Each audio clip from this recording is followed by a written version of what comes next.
नमो नमः, नमस्कारः, वंदे संस्कृत मातरम। आदर्श प्रश्न पत्र हल करने की श्रृंखला में आज मैं डॉक्टर सुनीता थित्ते आपको पढ़ाने जा रही हूँ मॉडल पेपर 2024 के ग खंड का अनुप्रयुक्त व्याकरण। इस खंड के अंतर्गत हम पढ़ेंगे संधि, समास, प्रत्यय, वाच्य, समय, अव्यय और संशोधन कार्य के प्रश्नों के हल। इसके पूर्व भी हमने मॉडल पेपर 2020-21 और मॉडल पेपर 2021-22 के अनुप्रयुक्त व्याकरण को हल किया है और गत वर्ष 2023 के भी अनुप्रयुक्त व्याकरण के प्रश्नों को हल किया है। तो डिस्क्रिप्शन बॉक्स में जाकर या इस पेपर के या इस वीडियो के अंत में मैं आई बटन पर भी वह प्रश्न पत्र लगा दूंगी, तो आप वहां जाकर भी 2023 के अनुप्रयुक्त व्याकरण का वीडियो देखकर अपना परीक्षा से संबंधित अभ्यास कर सकते हैं और इन सारे प्रश्न पत्रों के हल करने के तरीकों को जानकर, ट्रिक्स को जानकर आप इस पूरे पोर्शन में माने ग खंड के अंतर्गत 100% अंक प्राप्त कर सकते हैं। तो चलिए जल्दी से चैनल को सब्सक्राइब कीजिए और हम चलते हैं अनुप्रयुक्त व्याकरण के प्रश्नों पर। तो अभी हमारे सामने ग खंड के अंतर्गत अनुप्रयुक्त व्याकरण का पहला प्रश्न और प्रश्न पत्र का 5वां प्रश्न है, जिसके अंतर्गत जितने भी प्रश्न है वो कुल मिलाकर 25 अंकों के आते हैं। तो आइए प्रश्न देखते हैं। अधोलिखित वाक्येषु रेखांकित पदेषु संधिम संधिच्छेदम वा कुरुत। रेखांकित पदों में या तो संधि करना है या संधिच्छेद माने संधि विच्छेद करना, जैसा निर्देश हो वैसा काम करना है। तो आइए इसको हम थोड़ा बड़ा करके अगली स्लाइड पर देखते हैं। अस्य पिता किम तपह तेपे। तपह तेपे यहाँ संधि करने को आई है। तो तपह तेपे विसर्ग के पहले अ है और खैर उससे कोई फर्क नहीं पड़ता, विसर्ग के ठीक बाद त आ रहा है और हमने पढ़ा है सत्व विधान कि विसर्ग के बाद यदि त थ आता है तो विसर्ग के स्थान पर स हो जाता है। तो ये सत्व विधान अगर आपने नहीं पढ़ा है तो आई बटन पर जाकर विसर्ग संधि का सत्व विधान का पोर्शन अवश्य देख लीजिए, क्योंकि उसमें आपको कहाँ स होता है, कहाँ श होता है और कहाँ पर मूर्धन्य श होता है, वो नियम बहुत अच्छी तरह ज्ञात हो जाएंगे। तो यहाँ पर इस विसर्ग की जगह पर हो जाएगा स और हमारा पद बनेगा तपस्ते पे। तपस्ते पे। चलिए अगला देखिए। मम नृत्यम प्रकृतेराराधना। अब राराधना यहां से हमने पीछे का वाक्य अगर हम पीछे का शब्द अगर हम निकालते हैं तो आराधना हमको मिलता है। हमेशा संधि का विच्छेद करते समय प्रायः क्या होता है कि संधि करते समय विसर्ग के स्थान पर जो जो भी अक्षर आया है उसके आगे अगर स्वर आता है तो उस स्वर में मिल जाता है, या अन्य संधियों में भी ऐसा होता है। तो हम पीछे के अक्षर को पीछे का जो पद है उसको निकालने के लिए उसमें से हमने यहाँ से र अलग कर लिया, तो बना प्रकृतेर आराधना। और हम देख रहे हैं कि यहाँ विसर्ग की जगह पर र बना है, क्योंकि विसर्ग के ठीक पूर्व में अगर आ को छोड़कर कोई सा विस्वर आता है तो विसर्ग के स्थान पर र हो जाता है और हमारा पद बनेगा प्रकृते आराधना। चलिए अगला देखिए। मम नय माम अस्मात् नगरात बहु दूरम। माम अस्मात् नगरात, अस्मात् धन नगरात। देखिए वर्गीय व्यंजन के बाद मतलब स्पर्श व्यंजन के बाद अगर पंचम वर्ण आता है, ये देखिए पंचम वर्ण आया है, तो इस पंचम वर्ण के आने के कारण उसके पूर्व का जो स्पर्श व्यंजन है वो अपने वर्ग के पंचम वर्ण में बदल जाता है। तो यहाँ त है तो वो त थ द ध न में बदल जाएगा और हमारा पद बनेगा अस्मान नगरात यरो नुनासिके नुनासिकोवा। तो ये संधि भी आई बटन पर लगा रही हूं। चलिए अगला देखिए। अन्योपि बुद्धिमान लोके मुच्यते महतो भयात। अभी अवग्रह वाली जो स्थिति आती है तो यहाँ पर पूर्व रूप संधि भी काम करती है और कई प्रसंगों में विसर्ग संधि भी काम करती है। यहाँ पर आपके कोर्स में चूंकि पूर्व संधि नहीं है, 10वीं के कोर्स में विसर्ग संधि और व्यंजन संधि है, तो यहाँ निश्चित रूप से विसर्ग संधि ही होगी। विसर्ग के ठीक पहले और बाद में अगर ह्रस्व अ आता है तो विसर्ग के स्थान पर ओ होता है, अ का लोप हो जाता है और वो अवग्रह में बदल जाता है। इस तरह से ये अपी हमें साफ दिख रहा है, इसको हम अपी कर लेंगे और अन्यों के ओ को हम विसर्ग में बदल देंगे तो हमारा संधि विच्छेद होगा अन्यः अपि। अन्यः अपि।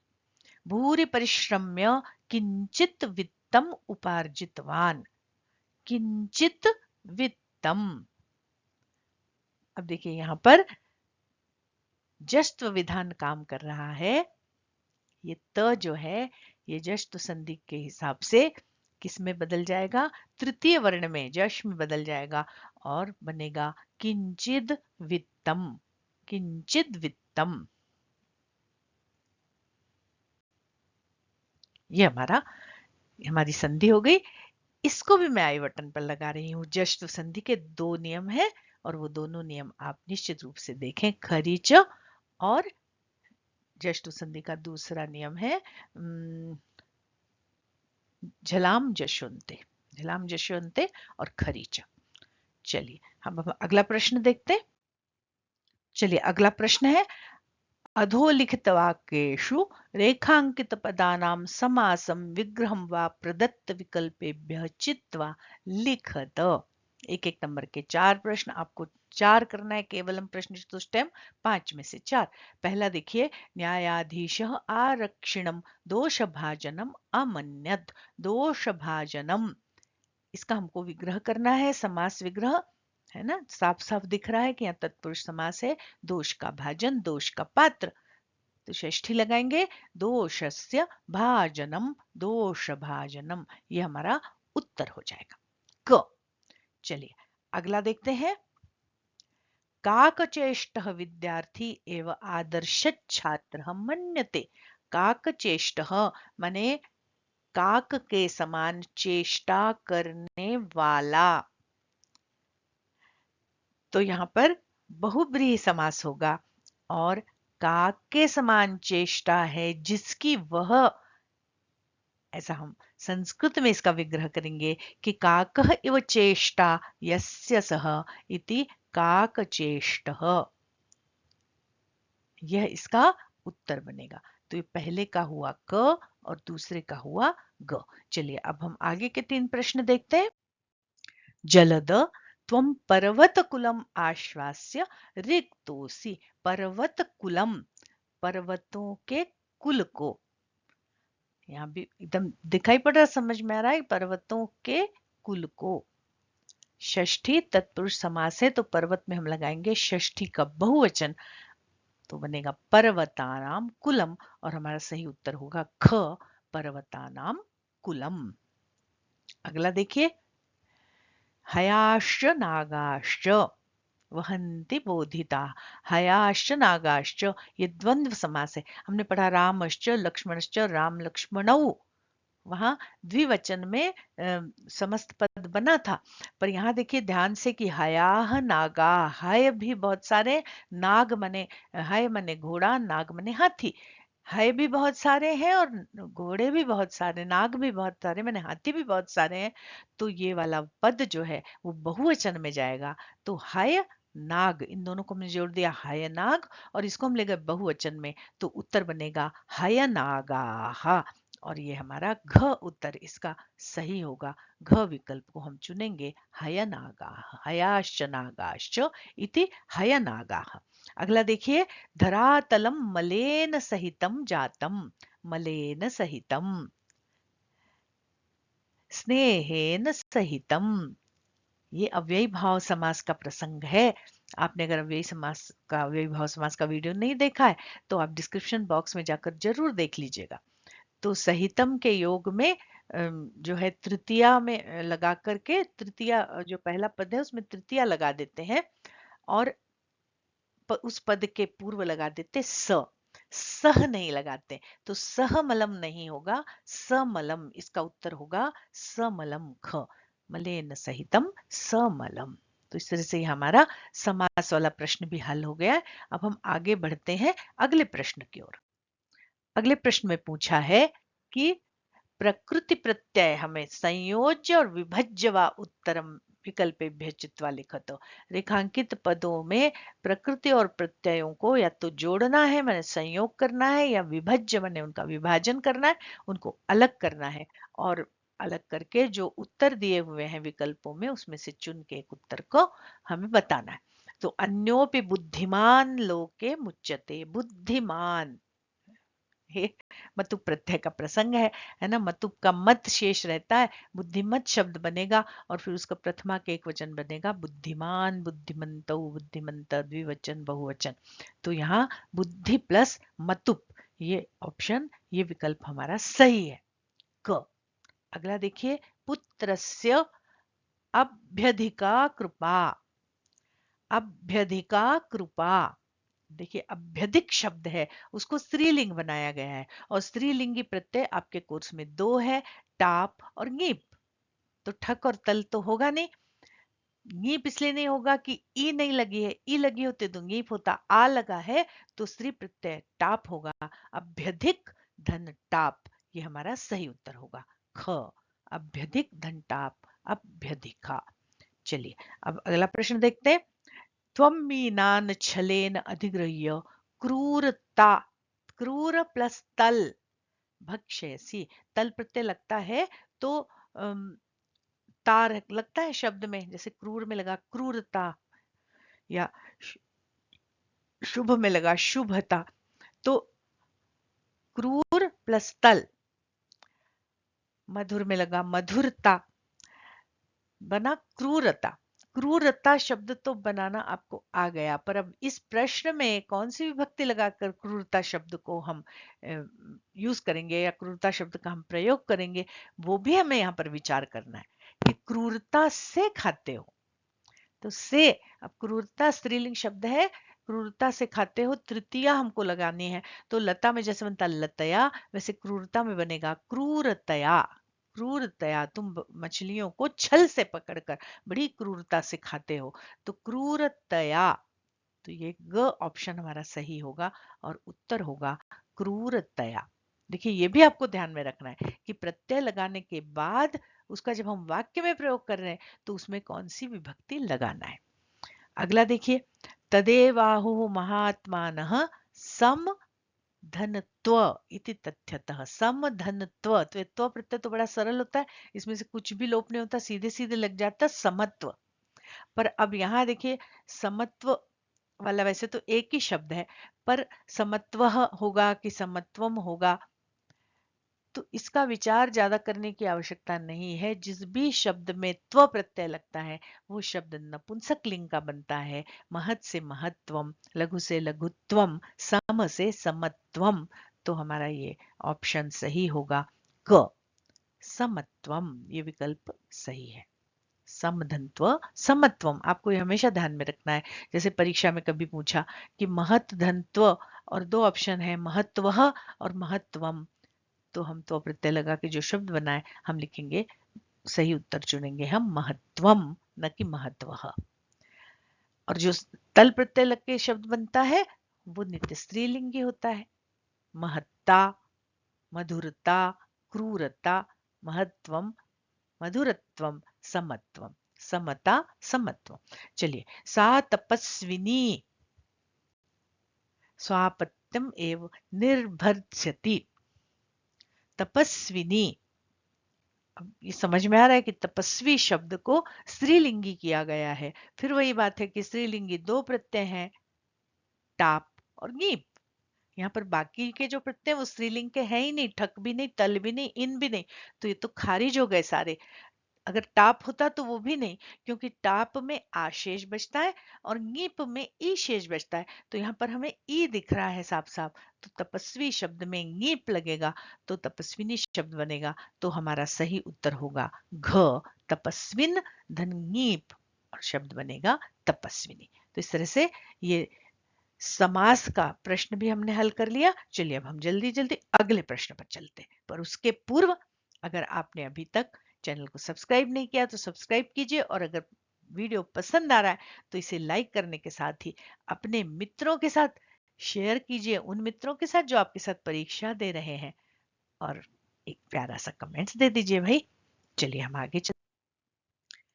तो देखिए यहाँ पर 8वां प्रश्न है, वाच्यानुसारम उचित पदैः रिक्त स्थानानि पूरयित्वा अधोलिखितं संवादं पुनः लिखत। वाच्य के अनुसार उचित पदों में रिक्त को पद स्थानों से पूरित करके मैंने भर करके इस संवाद को मैं फिर से लिखना है।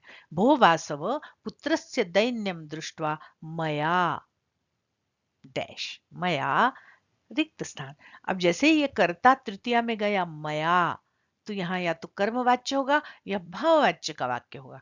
अब चूंकि रुद्ध धातु अकर्मक क्रिया है, तो जहां अकर्मक क्रिया होती है वहां भाववाच्य होता है, और जहां भाववाच्य होता है वहां वो क्रिया प्रथम प्रथम पुरुष के एक वचन में ही होती है हमेशा।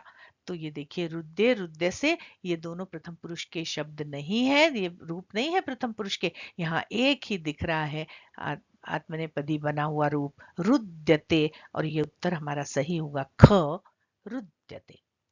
देखिए, ये कर्मवाच्य और भाववाच्य के विषय में बहुत विशद विवेचन मैंने वाच्य परिवर्तन के वीडियोस में किया हुआ है। यहाँ पर मैं 2nd नंबर का वीडियो लगा रही हूँ, आप जाकर के वाच्य परिवर्तन के नियमों को अच्छी तरह समझ लीजिए, ताकि ये 3 नंबर आप पूरे के पूरे पा सके।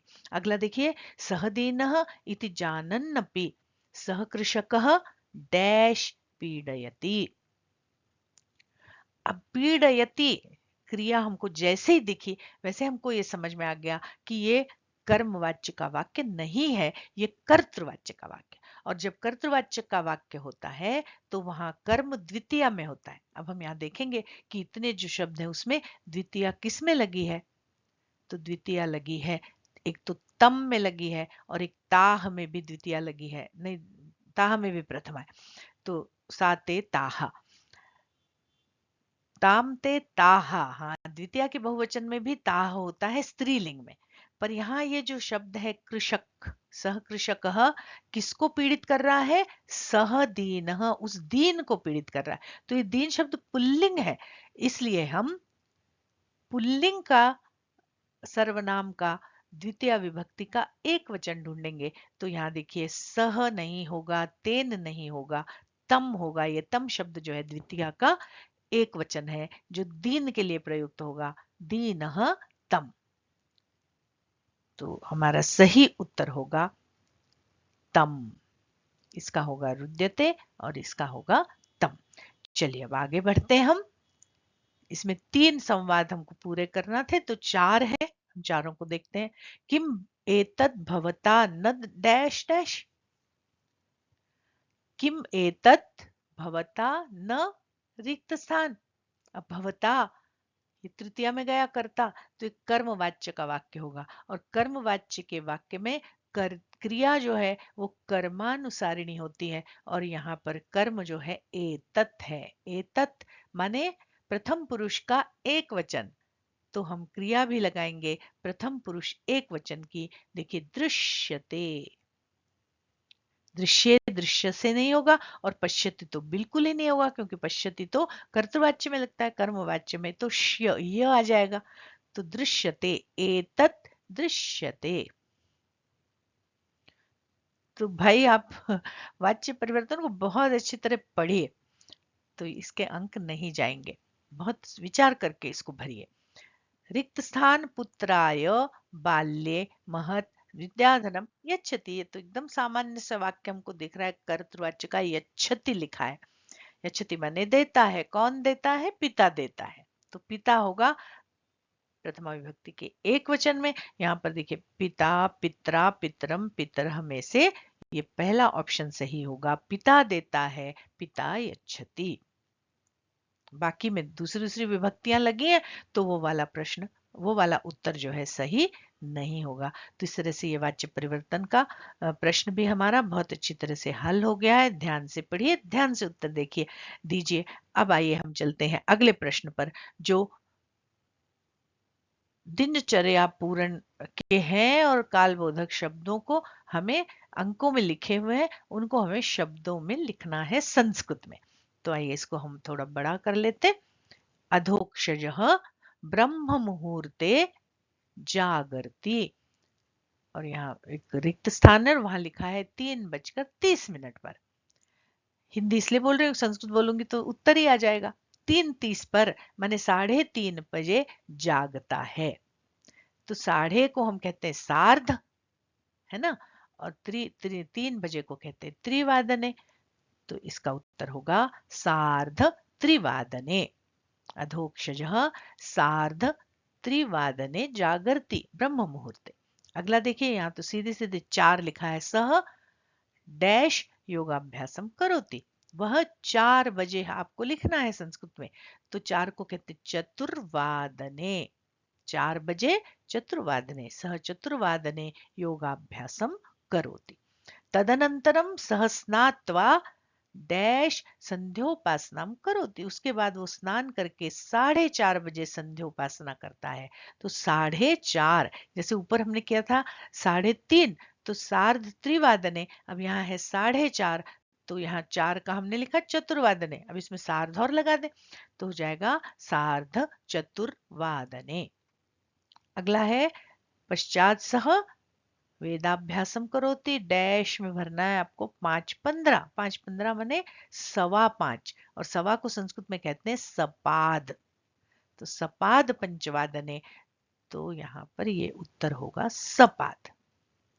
तो समय से संबंधित भी वीडियो बना हुआ है, आई बटन पर जाइए जल्दी से देखिए उसको भी। अगला देखिए, सह मध्याह्न भोजनम करोति कब?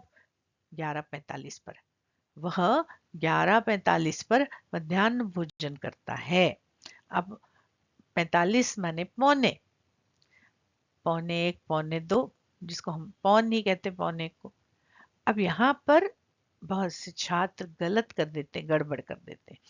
पौने को कहते पादोन, और यहाँ लिखा है 11, तो लिख दिया पादोन एकादश वादने, तो आपका उत्तर गलत हो जाता है, क्योंकि 11:45 का मतलब पौने 11 नहीं होता।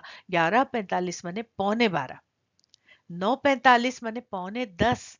तो ये जो पहले वाली संख्या है, इस संख्या की अगली संख्या लिखेंगे हम पादोन लिखकर। यहाँ 11:45 लिखा है तो हम लिखेंगे पादोन द्वादश वादने। अगर यहाँ 9:45 लिखा होता तो हम लिखते पादोन दश वादने। तो पादोन वाला प्रसंग जब आए तो उसको हल करते समय यह बात आपको बिल्कुल ध्यान में रखना है कि जो 45 लिखा हुआ है उसके पहले की जो संख्या है उसके आगे की संख्या को हमें पादोन के साथ जोड़ना है। तो यहाँ हो जाएगा पादोन द्वादशवादने मध्याह्न भोजनम करोति। तो इस तरह से ये हमारा समय से संबंधित, घटिका से संबंधित प्रश्न भी हल हो गया है। अब हम चलते हैं अव्यय वाले प्रश्नों पर। उचित अव्यय उचितैः अव्यय पदैः अधोलिखित वाक्येषु रिक्त स्थानानि पूरयत। ये उचित अव्यय पदों को चुनना है और ये बड़ा सरल सा प्रश्न होता है। आइए इसको हम थोड़ा सा स्क्रीन को बड़ा कर लेते हैं। तो देखिए, आस्ते साधुरता तत्र गम्यताम, रिक्त स्थान आस्ते या साधुरता तत्र गम्यताम। अब यहाँ पर तत्र और यत्र का जोड़ा है, जहां वो धूर्ता है वहां चलिए। तो यत्र तत्र, तत्र लिखा है तो हम यत्र भरेंगे, यत्र लिखा होता तो हम तत्र भरेंगे। इसी तरह यदि तरही का जोड़ा होता है, यदा तदा का जोड़ा होता है, यथा तथा का जोड़ा होता है, तो ये हम यहाँ पर इस यत्र को भर देंगे। यत्र आस्ते साधुरता तत्र गम्यता। अगला देखिए, अरे परभृत अहम डैश तव संततिम न पालयामि तरही कुत्र स्युपिकाः। अब तरही आया है तो इसका मतलब यदि आएगा, उस रिक्त स्थान में यदि आएगा, और इस दूसरे में हम भर देंगे यदि। अगला देखिए, अहम यदि तव संततिम न पाले, मैं यदि तुम्हारी संतति को, तुम्हारे बच्चों को नहीं पालूंगा तो कहां से होंगी कोयल।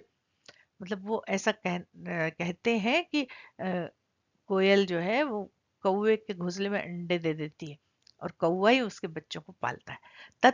चलिए तीसरा देखिए, तत्तनयः रिक्त स्थान एव छात्रावासे अध्ययने संलग्न समभूत। तत्तनयः माने उसका बेटा, तत्र एव, यहाँ पर उच्चैः एव तो आएगा नहीं, जोर से तो कोई छात्रावास में रहेगा नहीं या संलग्न नहीं होगा। तो तत्र एव, वहीं पर छात्रावास में अध्ययन में संलग्न हो गया, तो यहाँ पर हम भरेंगे तत्र, और बचा तो एक ही है उच्चैः, तो वही भरना है, पर फिर भी उसका तर्क हम समझेंगे कि त्वं कारादंडम लप्स्यसे इति प्रोच्य उच्चैः अहसत आरक्षी, है ना, जोर से हंसा, हंसा वो आरक्षी, जोर से हंसा कि तुम्हें कारादंड मिलेगा। तो यहाँ पर अब ये अंतिम ऑप्शन हम इसमें भर देंगे उच्चैः। और इस अंतिम ऑप्शन के साथ ही अब हमारा अंतिम प्रश्न बचा है, जो अशुद्ध पदों को शुद्धिकरण करना है ना, अशुद्ध पदों के लिए उचित शुद्ध पद चुनकर हमें फिर से लिखना है। तो ये 4 प्रश्न देखिए यहाँ पर दिए हुए, 4 में से हमें 3 करना। आइए फिर इस स्लाइड को हम बड़ा, मार्गम गहन कानने सा एकम व्याघ्रम ददर्श। मार्ग में, गहन कानन में उसने एक व्याघ्र को देखा, तो मार्ग में सप्तमी लगेगी, तो सप्तमी का पद है यहाँ मार्गे, तो ये ऑप्शन हम चुनेंगे मार्गे। चलिए अगला देखिए, सह यह पदातिरेव चलिष्यति, वह कल, यह मने यस्टरडे, श्वः मने टुमारो, हिंदी में दोनों कल कहते हैं, पर संस्कृत में बीते हुए को यह कहते हैं, आने वाले को श्वः कहते हैं। श्वः होता तो चलिष्यति सही था, पर यह है तो यहाँ भूतकाल की क्रिया लगेगी, तो हम भूतकाल देखेंगे, यहाँ पर चलतु चलेत नहीं होगा, अचलह भी नहीं होगा, अचलत, यह अचलत, ये ऑप्शन सही होगा। अगले देखिए 2 प्रश्न, 4 में से आपको 3 हल करने। किम सा कुपितः एव भणति, सा कुपितः, यहाँ पर विशेषण विशेष्य भाव है, वह कुपित, अब वह तो है स्त्रीलिंगी सा, और कुपितः है पुल्लिंगी, तो हमको इसको भी स्त्रीलिंगी करना पड़ेगा। तो विशेषण विशेष्य में एक ही विभक्ति, एक ही लिंग और एक ही वचन होता है, तो सा है तो कुपिता, तो ये हमारा ख ऑप्शन सही होगा। यदि सा की जगह ताह होता तो कुपिताह बन जाता, सह होता तो कुपिता सही होता, तो ये हमारा ख ऑप्शन सही है, सा कुपिता एवं भणति। अगला देखिए, सर्वे प्रकृति मातरम प्रणमति, यहाँ पर कर्तृ क्रिया अन्विति की गलती है कि कर्ता कुछ और है, क्रिया कुछ और है। कर्ता है प्रथमा विभक्ति का एक वचन, माने प्रथम पुरुष का एक वचन, और कर्ता है सर्वे, मतलब प्रथमा विभक्ति का बहुवचन, मतलब प्रथम पुरुष का बहुवचन, और यहाँ क्रिया लगी है प्रथम पुरुष एक वचन की, तो इस क्रिया को हम बहुवचन में ले जाएंगे, तो यहाँ हमें ये क्रिया दिख रही है प्रणमन्ति, तो सर्वे प्रकृति मातरम प्रणमन्ति, ये इसका सही उत्तर होगा। अब इस तरह से हमारा ये प्रश्न, अनुप्रयुक्त व्याकरण का पूरा प्रश्न पत्र हल हो गया है। तो आशा है आप लोगों को बहुत अच्छी तरह से समझ में आ गया होगा। आज के लिए बस इतना ही, बहुत जल्दी मिलते हैं इसी तरह की एक परीक्षोपयोगी अवधारणा के साथ। एंड स्क्रीन पर मैंने मॉडल पेपर की पूरी प्लेलिस्ट लगाई हुई है, उसको देखिए, साथ ही कुछ उपयोगी वीडियो लगाए हैं जिनको देखकर आप परीक्षा में अपने 100% अंक पक्के कर सकते हैं। तो आप सभी को परीक्षा के लिए बहुत बहुत शुभकामनाएं। पुनर्मिलामः। जयतु संस्कृतम, जयतु भारतम।